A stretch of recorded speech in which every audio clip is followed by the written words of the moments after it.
I went from here to here to here in 3 major steps using a 5-minute scalping strategy that I've traded for over a decade. And if you think you've seen this before, you've only seen pieces. Today, I'm gonna put all those pieces together to show you how I consistently win trades using a simple 3-step process. And then I'll give you the secret variables that every other scalper misses. So smash that like button, subscribe to the channel, watch the disclaimer, and let's dive in.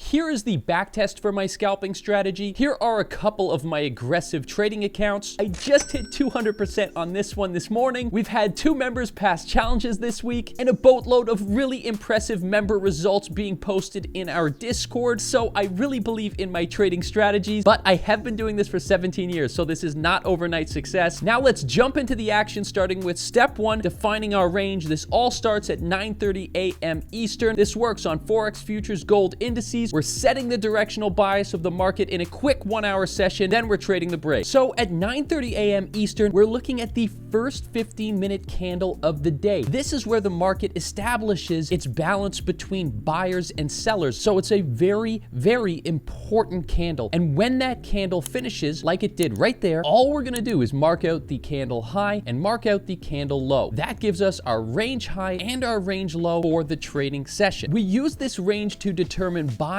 and it's going to tell us, are we accepting price or is price going to expand from this level? So we look at the first 15-minute candle, we mark out the range low and high. That's step 1. And to be sure you got the time correct, just come to the bottom right here, click UTC -4 New York. That makes it easy to know when you're looking at that 9:30 a.m. candle. And to have a high win rate like the one I showed you in the back test, I use market structure when I'm trading the open range breakout strategy, and I'll teach you more on that later in the video. But first, we have to get into step 2. We are now waiting for the break, right? Price leaves the box, it confirms the bias. We're gonna trade in the direction of that break. For step 2 of my scalping strategy, I'm simply coming down to the 5-minute time frame. Then what I'm looking for is a break and close outside of the range. But you see, we just had a break and close, but it was quite weak. So this is not a break and close I'm looking for. I'm actually looking for a break and close like this, where we had a break of that range with momentum, creating displacement. Once I see that, that's the end of step 2. But before we get to step 3, I want you to comment and tell me your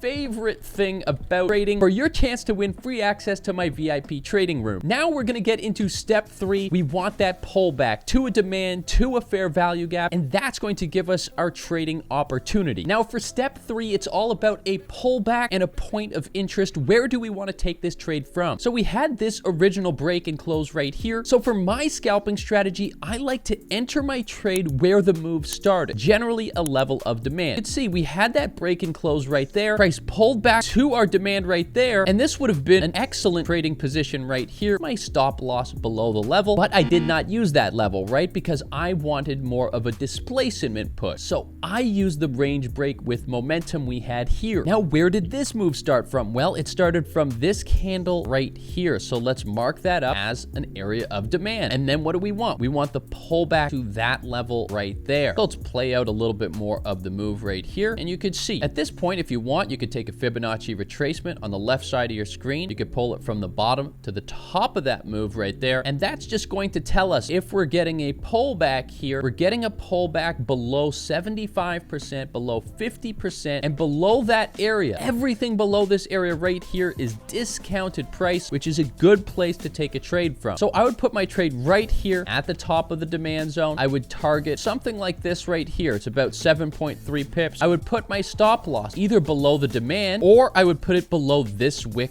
right here. In either of these cases, if the price comes down this low, then I know my idea has just failed. In this case, I'll put my stop loss around this level right here, about 3 pips. And again, targeting about 7.3 pips. And if I take you into my verified trading account, you can see my average win is over 6 pips. My average loss is 4.5 pips. And in my other account, very similar, 4.7 and minus 1.5. I'm just showing you that so you know that I'm going for very small profit targets. So now all we have to do at this point is let the trade play out. What happens with the move? It taps in. It started the trading position, and within a couple of candles here, I'm looking to get into profit. And that's the beauty of demand, is you get that aggressive move, and right there, I smash my take profit. That's what you call a sniper entry, and that's exactly what I like to see from my demand zone trade. You may be thinking, hey, this is a cherry pick, but if you watched any of my live streams in the past year, you'll see I do this actually very frequently. Now, you might be thinking this is too simple, which is why I have to show you now how to increase the win rate using an orb scalping strategy, and nobody teaches this. This all comes down to market conditions and market structure. We want to buy in the uptrend, sell in the downtrend, and we want to trade range reversals when the market is ranging. Let me show you the easiest way how. Now let's start with uptrends. We want to trade with the trend and we want to buy those pullbacks. So on the 15-minute time frame, I'm simply going to take a look at the market structure. If it's printing higher highs, higher lows, and higher highs, like it is right here, I know that I'm looking for buy trades. Next, I'm on the 5-minute time frame, and I know we're in an aggressive uptrend, so I can look for aggressive entries. First thing I want you to do here is come to indicators. I'm going to help you out. We want to set up the open range with breakouts and targets by Lux Algo. This is going to help you. You can see it just marked out the high and the low for me, so I don't even have to do it. Just double click on that box, set the time period to 15 minutes, custom range 9:30 to 9:45, UTC -4, and the rest I unticked. You can pause and copy this exactly how I do it. And then we could continue with the uptrend example. You could see right there, what did I get? I got a huge break and close. And you're probably thinking that's actually not that big. It's huge. If we mark from the bottom of this candle to the top of this candle, that's 8.7 pips. So that's a solid move. And on this move, we had this candle right here and this candle right here. And there's an imbalance in between those candles right here, creating ourselves a fair value gap right at the top of the range, which is an area I'd love to enter a trading position from. Now, on this one, you may be thinking, why aren't you taking the trade from the start of the move, which is down here? And that's because we're in the aggressive uptrend. So we don't want to miss trades, right? When the market is trending aggressively, the pullbacks aren't going to come back as deep, and I don't want to miss my trading opportunity. Now, I still protect myself with a stop loss below the bottom of that range, and I can also go for a more aggressive target here. You can see this thing's going all the way up to 20 pips, but that's just because we're in an aggressive uptrend. And you could see happen and price starts pushing up and smashes the take profit at this level right here. So you can see this gets a little bit more advanced depending on the market structure, but it's still a scalping strategy a beginner can use. Now you know how it works in an uptrend. We have to know how to sell and go short in a downtrend. Okay, so just like the last example, but now we're in a downtrend. We're making highs, lower lows, lower highs, lower lows. We are creating our range somewhere around here, and we're just waiting for price to come back to that range and then continue with the downtrend. So with that market structure in mind, we are looking for aggressive sell entries. Now, I know this may seem obvious, so I'll do it quickly to get you to ranging market conditions, which is where orb scalping strategies always fail, and it's probably something you've never seen, but let's get into this first. We have our range being created. You could see right here, price pushes down very aggressively, right? That is our displacement break and close, right? The candle broke through and then it closed. That tells us we're looking for those sell trades, and that is in line with our downtrend. Now, where did that move start? It started right here, right? That's a level of supply. The move started right here and then came all the way down to here, right? So that's the move right there. And we take a look at that. That's a 15 pip move. So that's pretty large. Then we're just waiting for a pullback to our level, right? We want to see, can price come back to that supply? It was an obvious level, tapped in. I entered the trade right there and I won the position. I had my stop loss just above the range right here, and that was also above that supply. And for my take profit, look, I was just targeting this area right here, right? Always look left. That's going to give us an idea of where the market may react from again. Now, what do you do when the market isn't trading? It's ranging.